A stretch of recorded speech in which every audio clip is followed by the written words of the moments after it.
tema que me foi proposto, a advocacia autárquica, no contexto das funções essenciais à justiça, não pode ser discorrido sem que antes nós façamos uma pequena digressão sobre como foi o contorno histórico das carreiras jurídicas até os dias de hoje. Então eu peço licença para falar alguma coisa que acho que todos sabem, mas que eu acho sempre importante rememorar. As carreiras jurídicas sempre foram de fundamental importância para a administração, não obstante nem sempre tiveram esse reconhecimento. Então, já muito a gente sempre soube e percebeu que vários órgãos sempre tiveram seus órgãos jurídicos. Aqui no estado de São Paulo, usualmente, cada autarquia tinha o seu corpo de procuradores autárquicos, todos fizeram sempre esse trabalho com muita dedicação, com muito denodo, mas nós não tínhamos um instrumento constitucional que colocasse a carreira, né, de procuradores como uma carreira essencial à justiça. Justiça, na década de 70 e na década de 80, era quase que chamado, quase que utilizado como termo sinônimo ao poder judiciário. Quando se falava justiça, bom, é o juiz, é o desembargador, são os ministros, mas ninguém pensava nos outros profissionais que também cuidam da justiça. Então, para nós foi de fundamental importância uma mobilização que aconteceu no começo dos anos 80, de pessoas da mais variada coloração política, gente de todos os partidos, que entenderam de, pelo menos, levantar um debate. Eu me lembro de um debate que eu participei, ainda estudante, se não me engano foi no ano de 1981, já se falava um pouco da justiça no sentido maior. Quer dizer, existem vários outros profissionais que também tratam da justiça, que também são importantes operadores do direito no sentido de implementar questões de justiça e que não fazem parte do poder judiciário. E que não tem sentido a gente pensar na justiça apenas no poder judiciário. Pois bem, esse movimento, para minha alegria, ainda de estudante, quando eu nem pensava em ser advogado público, esse movimento prosperou, esse movimento foi ganhando corpo, e esse movimento se materializou na nossa Assembleia Nacional Constituinte, que começou os seus trabalhos em 1987 e culminou com um capítulo inteiro na Constituição chamado das funções essenciais da justiça. Eu acho que essa lembrança é fundamental. Nós não podemos pensar isso descontextualizadamente. O serviço já era feito, o trabalho já existia, os profissionais já existiam, mas em nível constitucional isso não era sequer cogitado. Então, com a Constituição de 88, nós temos um sentido moderno de justiça. Justiça é sim o poder judiciário. Justiça é uma série de normas que está na Constituição, que está em leis infraconstitucionais, que tratam de acesso à justiça, normas processuais, quais são os recursos cabíveis, normas materiais de como se implementa concretamente a justiça. Mas justiça é muito mais do que isso. Justiça não é só o poder judiciário. Justiça são todos os outros operadores que também fazem justiça nos seus trabalhos. Então, com muita alegria, nós vimos que são funções essenciais da justiça o Ministério Público, a advocacia pública, a advocacia privada, por que não falar nela também? Não exerce a função em nível estatal, mas no seu dia a dia também procura implementar a justiça nos casos que lhe são submetidos. E essa nova carreira, a Defensoria Pública.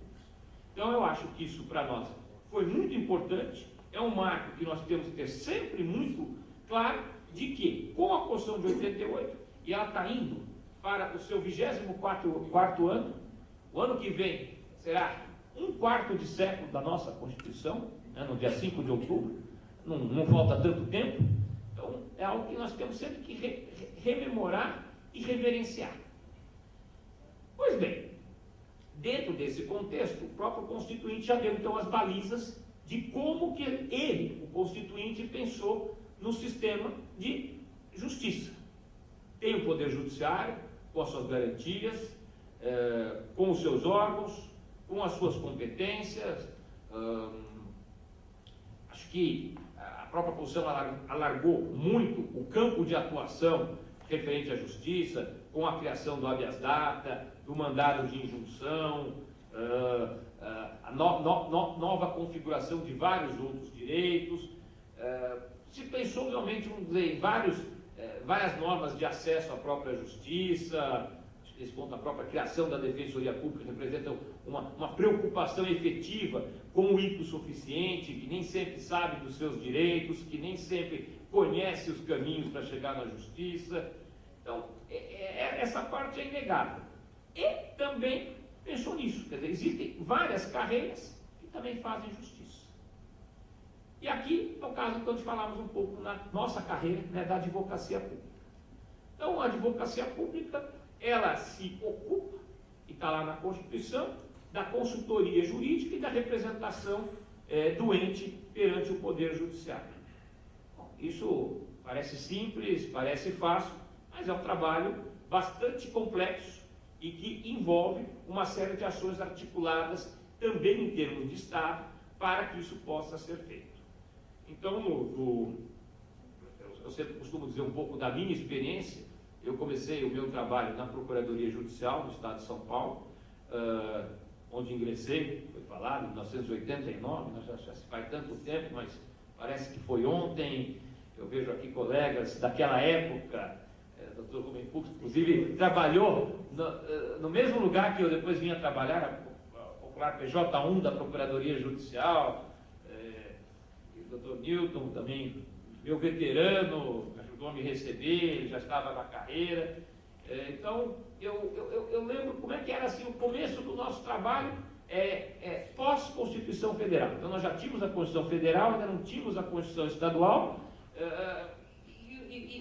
então, às vezes assim, olha, em nível federal nós já temos nossa situação reconhecida como uma carreira essencial à justiça. Em nível estadual, Oxalá o Constituinte Estadual até avance, discuta outras coisas, tal. E do ponto de vista concreto do trabalho. Então eu pude presenciar, desde 89 até os dias de hoje, uma série de evoluções. E como nós, né, os advogados públicos, e aqui também rendo a minha homenagem aos colegas de jornada aqui, doutor Paulo, doutor João, gostaria de fazer uma saudação especial ao doutor Ademar, ele não está mais aqui entre nós, mas é uma pessoa que também sempre participou desses momentos e na minha situação pessoal foi sempre um grande incentivador. Quantas reuniões, quantas conversas, quantas coisas para tentar melhorar a advocacia pública aqui no âmbito do Estado de São Paulo. E posso dizer que essa experiência, né, pós-88, agora com quase 24 anos, foi coroada de sucesso. Não sem muita luta, não sem muito sofrimento, não sem muito trabalho, mas nós conseguimos aqui em São Paulo montar um modelo de advocacia pública agregadora, que vem todo mundo, quer dizer, todas as pessoas que têm condições de fazer esse trabalho de função essencial à justiça na advocacia pública, todos são chamados a participar, todos são chamados a contribuir e todos são chamados a trabalhar. Então, acho que o modelo do Estado de São Paulo que se desenvolveu desde meu ingresso na Procuradoria até agora é algo digno de aplausos aqui no Estado de São Paulo, mas aplausos maiores aos próprios protagonistas, que somos nós mesmos, não é isso? Então, eu acho que esse é um ponto que eu gostaria que as pessoas dos outros estados sempre procurassem ver que aqui no Estado de São Paulo nós fomos construindo essa advocacia pública junto, respeitando sempre todo mundo. Depois, no meu caso que eu falo, eu entrei ainda antes da Constituição Estadual, depois teve pessoas que entraram depois da Constituição Estadual, já no modelo da Constituição Estadual, nós fomos vendo gerações e gerações de procuradores mais novos todos chegando. Então, aqui no âmbito do Estado de São Paulo, como eu dizia, cada autarquia tinha a sua procuradoria. Era um modelo que funcionou muito bem aqui no âmbito do Estado de São Paulo. É um modelo que me parece, eu não tenho certeza, mas parece que há estados em que você tem uma situação que as pessoas podem trabalhar em mais de uma autarquia, são chamados.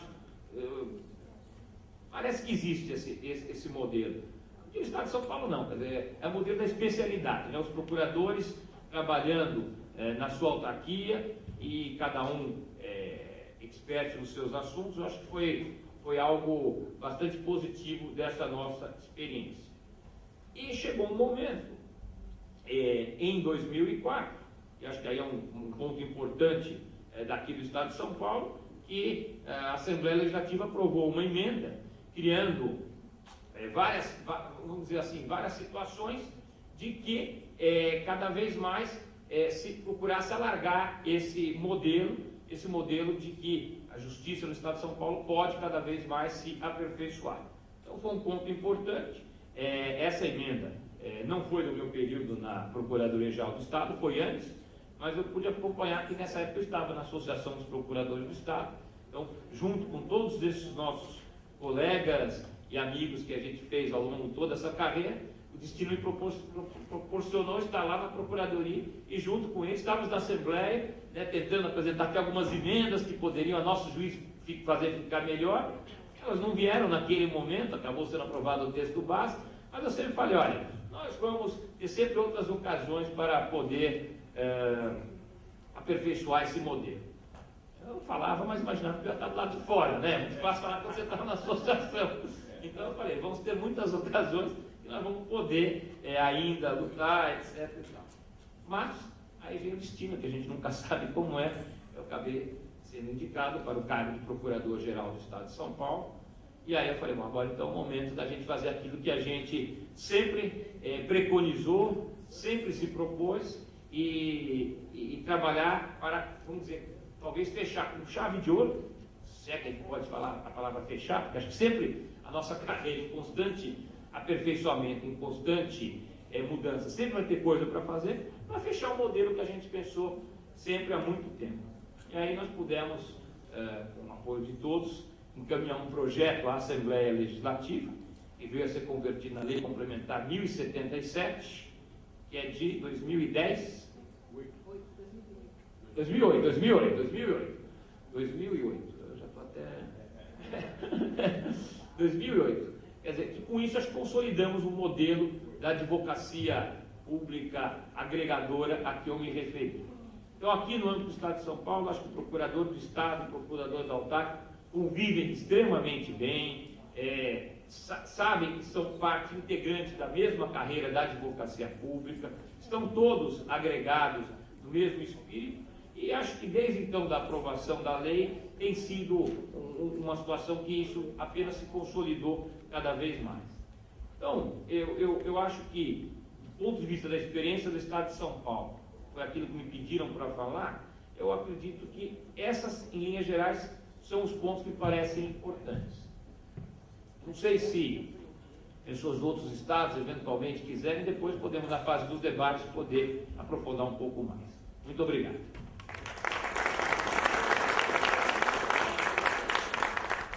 Em seguida, passo a palavra com a brilhante exposição do nosso eminente palestrante, Dr. Marcos Fábio.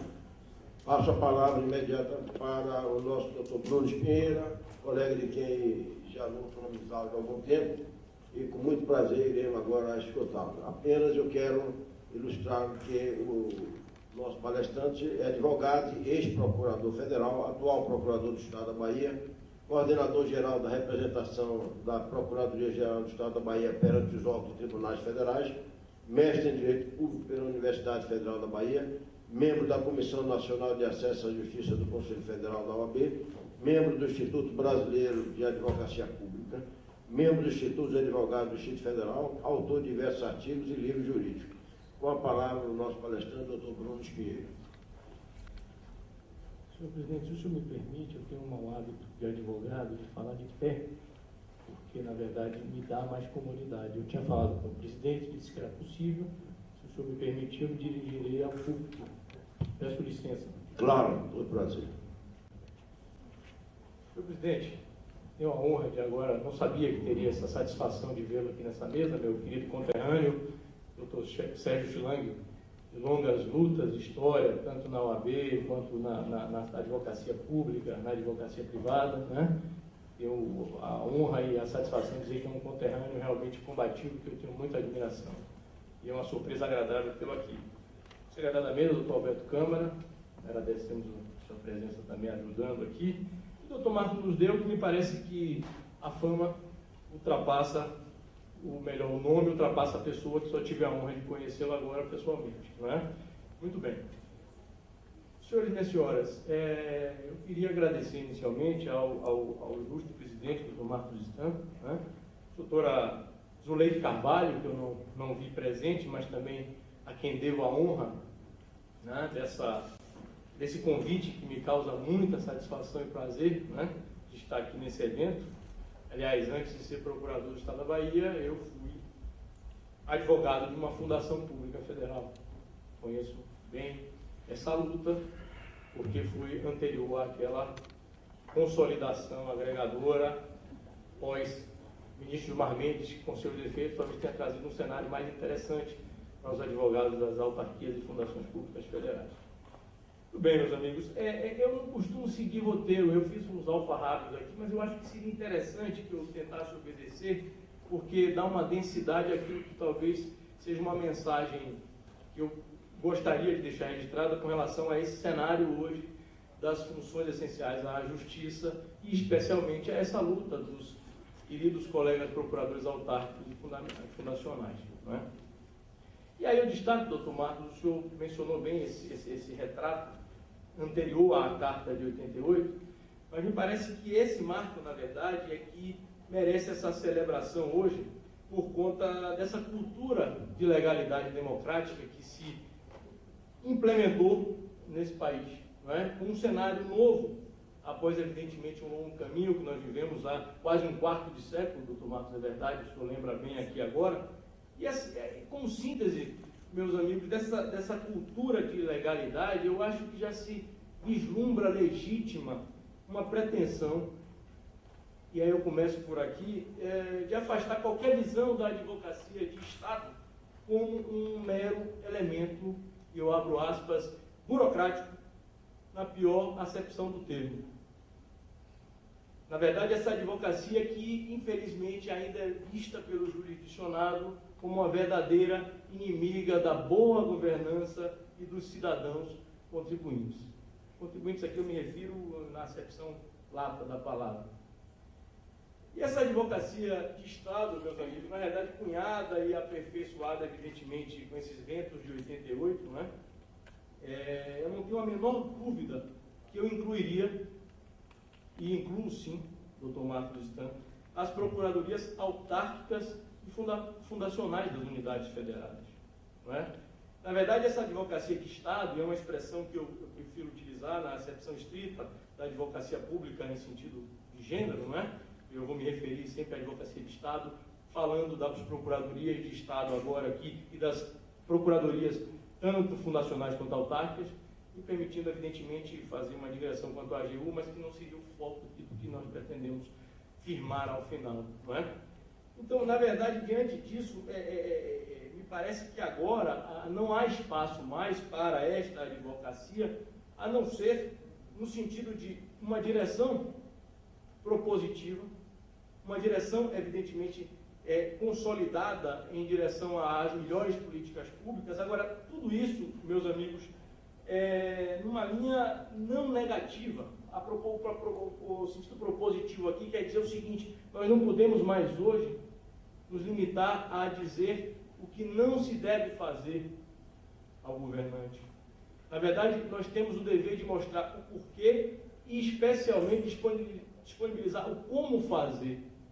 Né? Esse eu acho que é um cenário hoje harmonizado com um compromisso inafastável nosso de advogados de Estado com a coisa pública. Evidentemente, isso tudo com limites constitucionais, doutor nos deu, e utilizando essa advocacia de Estado de uma criatividade não passiva, me permita usar com essa ideia, força, vamos dizer assim. Agora, quando nós falamos aqui de garantias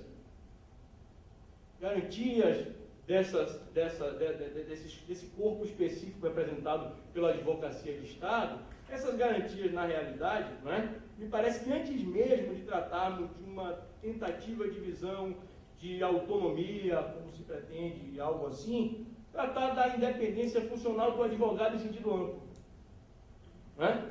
Ou seja, me parece que o artigo 133, antes do 132, esse artigo já nos contempla, esse artigo já nos permite ler que nós somos também invioláveis nos nossos atos e manifestações no exercício da profissão.